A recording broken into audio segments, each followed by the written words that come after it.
Hey everyone, welcome back to my channel. This is Heidi from My Reading Life, and I'm here today to film a recent reads video. So these are the rest of the books that I read in June. I completed in the month of June and have not yet wrapped up on my channel in some form or other. Hi, this is future Heidi, who was unhappy with the way that I talked about this book, The Door by Magda Szabo. So I'm going to talk about it again and see if I can get it right this time. So I read The Door with Britta Bowler in June, and I really like this book. This is translated from the Hungarian by Len Dix. Let me just make sure that that's correct. It is Len Rix, excuse me.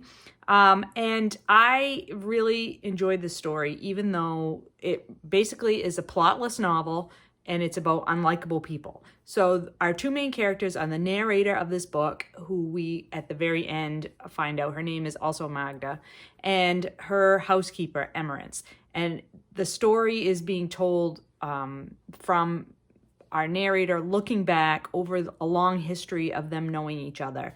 And she is recounting all of these episodes throughout their relationship that as she's reflecting back on them, she is finding new meaning and understanding better what Emerence was all about. So our narrator is a writer, and she is constantly working on books and things like that. And Emerence is an uneducated woman who thinks the housekeeper is basically playing at life, is not doing anything really serious. And then they have these series of incidents where they misunderstand each other, or things happen, and there's anger on both sides, or hurt on both sides. And so you see their relationship develop over time. And as the narrator relates each episode, you begin to understand each of them more and more. I will say there's quite a bit of violence in this book, especially towards animals. If that's something that you don't care about, or you don't care to read about, I would warn you for that. There's also some other very traumatic episodes that happen that have to do with violence. So, just be aware of that going in. And overall, I would say the atmosphere in this book is very oppressive. There's this constant feeling of waiting for another shoe to drop, because something bad is going to happen. The story does not end well from the way that the book opens, and you're just getting the information in dribs and drabs as the narrator is telling you the story. And so something's going to happen, and you just don't know how it's going to happen. And so you have this foreboding sense throughout. So it's very atmospheric. And I'm not a person that generally likes novels that don't have a lot of plot in them. I like plot in my novels, but I really enjoyed the character study aspect of this. I was very gripped throughout. I wanted to keep reading. I wanted to keep turning pages. And so overall, I found this to be successful. And it just goes to show you that even though characters in a book can be unlikable, and both of these characters are quite unlikable, you can still have a good story told by a very good author. And I would say the other thing that's being addressed in this novel that I really appreciated was this juxtaposition between classes. And I don't mean classes in terms of like the financial aspect, but more in the aspect of whether or not you are more involved in a intellectual lifestyle, or you're more involved in a manual labor kind of a lifestyle. And both groups of people have prejudices towards the other group and think that their lifestyle is more real, more true, more important, and all that sort of thing. And so you're getting that sort of push-pull between the housekeeper Emerence on the one hand, who thinks that if you're not doing something that is like physically changing something in your environment, you're basically just playing. And the author who thinks, or the narrator who thinks that, unless you're using your brain in your occupation, you're really not reaching your full potential. So I appreciated that aspect of the story as well.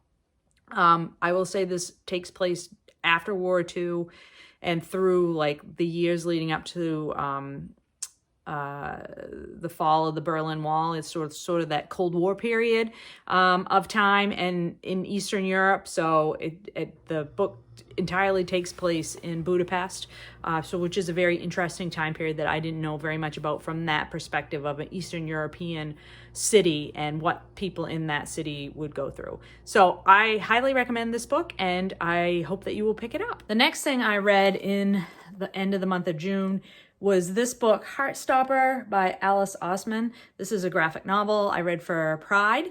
And so you can see it's a very, the color palette are these like pastel-y blues.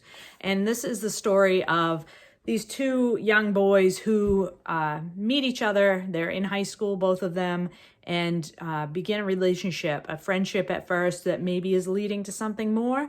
And it is just adorable and heartwarming and lovely and all the things. It's just such a delightful read. I'm sure that you've heard about this all over BookTube. Many people have been reading and talking about this book, and I am also a big fan of it as well, and I will definitely be moving on to volume 2. I think there are like 4 volumes now in this series, and this one ends on a cliffhanger. I'm just going to warn you because I did not know that it would end on a cliffhanger, and it did, and now I have to wait to try to get the next copy from my library. So yeah, just be forewarned. The next thing I finished in the end of the month of June was Claire of the Sea Light by Edwidge Danticat.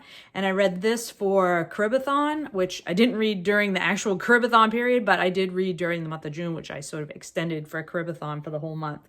And this is a novel that Britta gifted to me last year for my birthday. And I've been looking forward to reading it because it's interconnected short stories. In the very first story, we learn about Claire of the Sea Light, our titular character, who goes missing. And her dad is a fisherman, and he is desperate to find her. And in this main story, we're introduced to a few other characters from the town.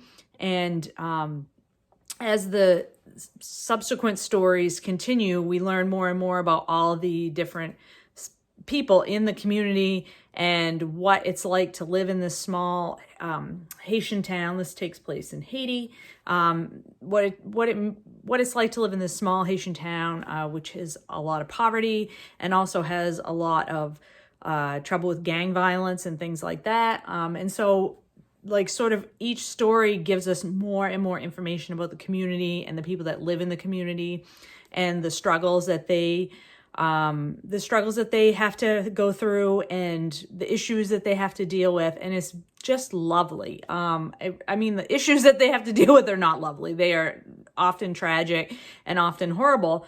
But the way that this story is told, sort of with these, you learning a little bit of information with each story. I just really love a story told in this format. And so I really enjoyed this collection of short stories by Edwidge Danticat. So this is the first book I've ever read by this author, but it certainly won't be my last. I loved learning more about Haiti. I will say, though, that the blurb on the back was very misleading to me. And so when I went into this book, I thought it was going to be one kind of story, and it very much was not that kind of story. So just be forewarned that I feel that the blurb on the back of this book is not really straightforward as to what these stories are about. So that's my opinion on that one, and just take that for what it's worth. The next thing I completed was Best American Essay Collection from 2018. This was edited by Hilton Als. And this essay collection was very uneven for me, like in a way that was strange. The way that this collection was organized, the first half, there's probably like 18 or 20 essays in here. And the first half of this collection, I really enjoyed. Like, everything was either a 4 or a 5-star essay. There were a couple 3-star, but mostly 4 and 5-star essays in the first half of this collection. And then the second half of this collection just went downhill for me. Like, I DNF'd, I think 5 or 6 of the later essays in the collection. I just didn't even finish reading. I would read 2 or 3 pages and be like, yeah, no, this is not for me. And so I would just move on to the next one. So that was a little bit disappointing for me. I will say there is a short, an essay in here by Edwidge Danticat, which was lovely. I rated that one 4 stars. So, you know, there was, one in here by, there's one in here by Steve Harvey, and he's not the comedian Steve Harvey. He's the other Steve Harvey. So that one was really, really good. And there was some other ones that I really enjoyed, but overall I was very disappointed in this collection. And that's really unusual for me because I normally, all the other essay collections in this series that I have tried, I have really very much enjoyed. So this one was not so successful for me. I will say that I do love the science and nature writing collections much more than the essay collection. So I think that I probably won't continue to purchase the essay collection ones, and I'll just stick with purchasing the science and nature writing collections instead in future. And then the last thing that I completed in the month of June is another graphic novel, graphic memoir, I should say. This is Naturalist, a graphic adaptation of Edward O. Wilson's memoirs, and it is adapted by Jim Ottaviani and C.M. Bootser. This was very interesting. I am a huge fan of E.O. Wilson. His book, The Diversity of Life, I feel is one of the most influential books that I've ever read. It set me on the path to where I am in my career today. And I don't think that I would have ended up where I am today without having read that book. So I was very interested to read more about E.O. Wilson's life. And I'm not sure that this adaptation was the best way to read about Wilson's life, because this almost felt much more focused on the text versus the images and the graphic aspects of this. So every page are these 6 blocks with with your picture, and then but the text is really, I mean, there are some full page ones, but mostly it's this format of the 6 blocks with a small picture and then a huge block of text for each one. So a lot of times I just felt like there was more focus on the text than there was on the imagery, and so that made me just feel like I should have just read the memoir and not gone with the graphic adaptation. But then there were some pages, some spreads in here that I think were really, really attractive, and really, like this one.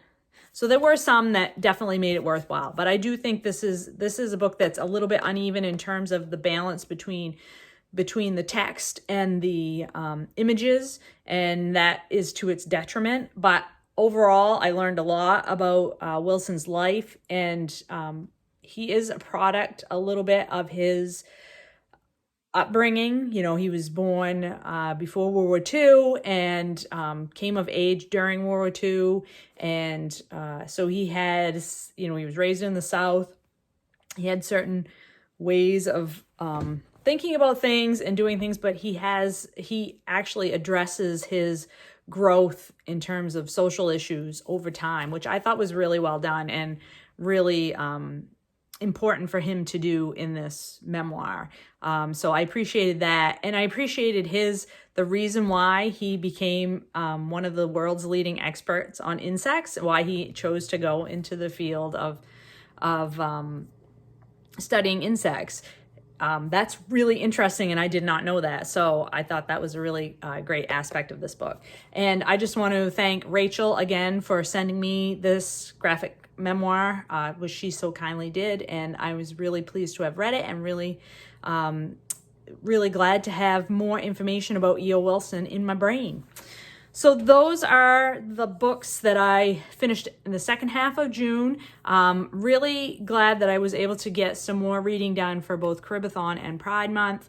I am going to be continuing on with at least one more title in the month of July for Caribathon, because it was on my TBR and I want to get to it, and that's August Town by Kai Miller. So I'm going to be talking about that sometime in the month of July. But yeah, it was a very good reading month again. And I'm hopeful to keep it going here in the month of July. I hope you're all doing well and finding some good books to read, and I'll talk to you later.